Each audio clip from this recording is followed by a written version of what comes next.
샬롬, 선하신 주님의 은총이 여러분과 함께 하시기를 소망합니다. 2024년 4월 5일 금요일 우리가 함께 나눌 말씀은 신명기 22장 1절에서 12절까지의 말씀입니다. 네 형제의 소나 양이 길 잃은 것을 보거든 못 본 채 하지 말고 너는 반드시 그것들을 끌어다가 네 형제에게 돌릴 것이요. 네 형제가 네게서 멀거나 또는 네가 그를 알지 못하거든 그 짐승을 내 집으로 끌고 가서 네 형제가 찾기까지 내게 두었다가 그에게 돌려줄지니 나귀라도 그리하고 의복이라도 그리하고 형제가 잃어버린 어떤 것이든지 내가 얻거든 다 그리하고 못 본 채 하지 말 것이며 내 형제의 소나 나귀가 길에 넘어진 것을 보거든 못 본 채 하지 말고 너는 반드시 형제를 도와 그것들을 일으킬지니라. 여자는 남자의 의복을 입지 말 것이요 남자는 여자의 의복을 입지 말 것이라. 이같이 하는 자는 내 하나님 여호와께 가증한 자이니라. 길을 가다가 나무에나 땅에 있는 새의 보금자리에 새 새끼나 알이 있고 그 어미 새가 그의 새끼나 알을 품은 것을 보거든 그 어미 새와 새끼를 아울러 취하지 말고 어미는 반드시 놓아줄 것이요 새끼는 취하여도 되나니 그리하면 네가 복을 누리고 장수하리라. 네가 새 집을 지을 때에 지붕에 난간을 만들어 사람이 떨어지지 않게 하라. 그 피가 네 집에 돌아갈까 하노라. 네 포도원에 두 종자를 섞어 뿌리지 말라. 그리하면 네가 뿌린 씨의 열매와 포도원의 소산을 다 빼앗길까 하노라.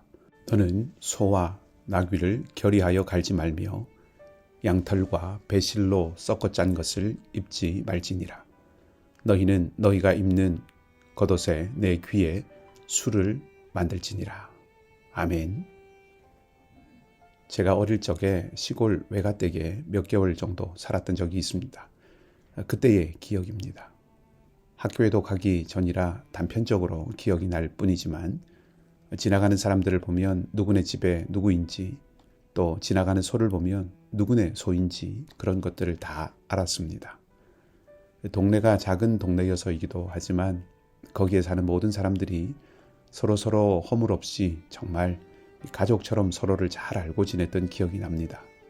몇 집 건너면 친척집이고 또 그 친척과 친척이 되는 사람들이 있고 동네 어느 집에 가더라도 누구네 손자다 하면서 감도 내어주시고 과자도 주시고 그랬던 기억이 납니다.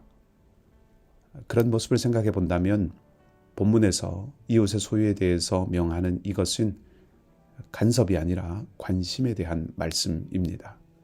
소를 끌어다 주고 넘어진 나귀를 일으키는 것은 남의 일에 대한 참견이 아니라 남의 일을 내 일처럼 여길 수 있다는 뜻이죠. 어떻게 우리가 상대방의 일을 내 일처럼 여길 수 있게 될까요? 그것은 너와 내가 따로가 아니라는 의식에서 나오는 헤아림을 통해서 가능할 것입니다. 상대방을 헤아릴 줄 아는 마음, 소를 잃어버린 주인의 마음을 헤아려보고 옷을 잃어버린 사람의 마음을 헤아려보고 넘어진 나귀를 일으키려고 애쓰는 주인의 안타까운 마음을 헤아릴 수 있다면 남의 일이 아니라 내 일이 될 수 있을 것입니다. 이스라엘 사람들에게는 이웃에 대한 헤아림이 요구되었습니다. 그것이 이스라엘 공동체를 형제 공동체, 자매 공동체, 가족 공동체로 만들어가는 기초였습니다. 오늘 우리 그리스도인들에게도 마찬가지입니다. 우리가 한 하나님을 아버지로 섬기는 믿음과 소망의 공동체라면 우리도 헤아릴 수 있는 마음, 헤아릴 줄 아는 마음이 있어야 할 것입니다. 상대방의 마음을 헤아리기 시작할 때 우리는 견고한 사랑의 공동체로 다져질 것입니다. 계속되는 권면은 남녀가 의복을 제 성에 맞게 제대로 입으라는 권면입니다. 남자는 남자의 옷, 여자는 여자의 의복이 있다는 것입니다. 남성과 여성의 차별이 아니라 구별됨, 곧 고유한 속성을 버리지 말고 지키라는 그런 말씀입니다. 어떻게 보면 남성은 여성됨을, 여성은 남성됨을 존중하라는 의미이지요. 또 새의 보금자리를 발견했을 때 어미를 취할 수 있는지 새끼를 취할 수 있는지에 대해서도 말하면서 새끼는 가지고 어미는 놓아주어서 다시 번식할 수 있도록 해주라고 말합니다. 집을 지을 때도 난간을 만들어서 다른 사람의 생명을 보호해 주어야 합니다. 이 또한 타인의 생명, 사람이 아닌 다른 피조물에게까지 생명에 대해서 존중해 주는 것이 있어야 한다는 것을 말해주는 것이죠.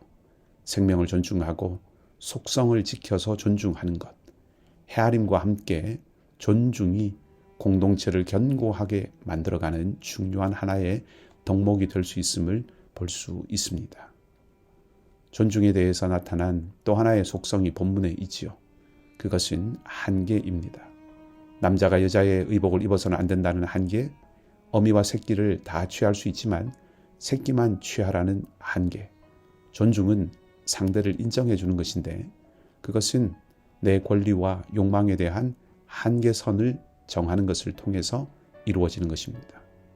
헤아려주고 배려해주되 존중이 바탕되어 있는 헤아림에 대한 말씀인 것이죠. 9절과 10절 말씀은 종자를 섞어서 뿌리지 않아야 한다는 것과 소와 나귀를 함께 멍에를 지워서 밭을 갈지 말라고 하신 말씀입니다. 두 종자 함께 뿌려지면 수확에 문제가 있거나 하는 어떤 실용적인 의미도 있겠지만 의미적으로 본다면 그것은 일종의 윤리적인 명령으로 볼 수도 있습니다. 곧 가나안에 살면서 가나안의 백성들 이방인과 섞이지 않아야 한다는 것이죠.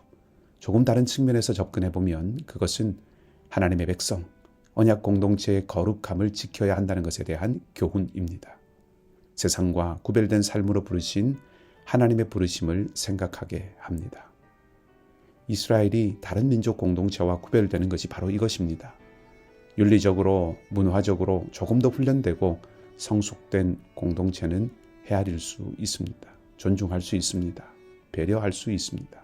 그것이 질서를 유지해가는 길이라는 것을 알 수 있지요.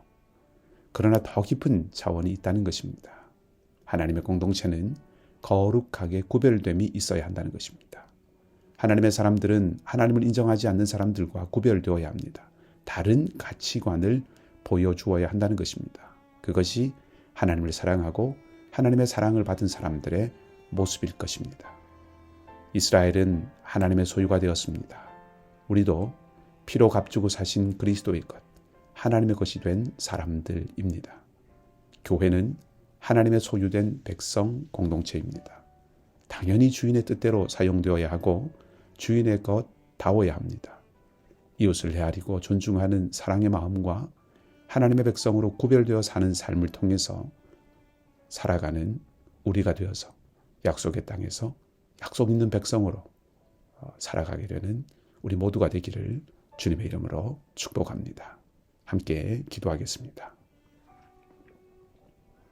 아버지 하나님, 분주한 우리의 일상을 잠시 뒤로 하고 숨을 고르며 고요히 우리 살아가는 삶의 발자취들을 하나씩 더듬어 보면 감사를 고백할 수밖에 없습니다. 단지 우리가 잊고 살기에 일어나는 일과 벌어지는 현상들과 다가오고 스쳐가는 사람들과 사건들에 떠밀려 주님을 바라보는 시선을 놓치고 살기에 내 속에서 일어나는 불평과 불만과 아쉬움이 더욱 강하게 우리를 주장할 때가 있습니다. 주님, 우리에게 주님의 영을 보내어 주시고 진리의 영을 불어넣어 주셔서 오직 모든 상황 속에서 주님을 놓치지 않고 포착할 수 있는 은혜를 주시고 흔들리지 않고 믿음과 소망 가운데 거할 수 있는 심령이 되게 하여 주시옵소서. 말씀의 진리에 우리의 심령이 깨어나고 우리의 생각이 규모 있어지며 우리의 사고가 주님의 마음을 담아낼 수 있도록 인도해 주시옵소서. 우리가 마땅히 주님의 뜻대로 사용되어지는 삶, 피로 값주고 사신 그리스도의 것으로 살아가는 삶, 이웃을 행하고 이웃을 헤아리고 존중하는 사랑의 마음과 하나님의 백성으로 구별되어 살아가는 삶을 소망하고 그러한 삶의 열정을 가지고 살아가는 저희가 되도록 인도해 주시옵소서. 연약한 우리 교우들이 있습니다.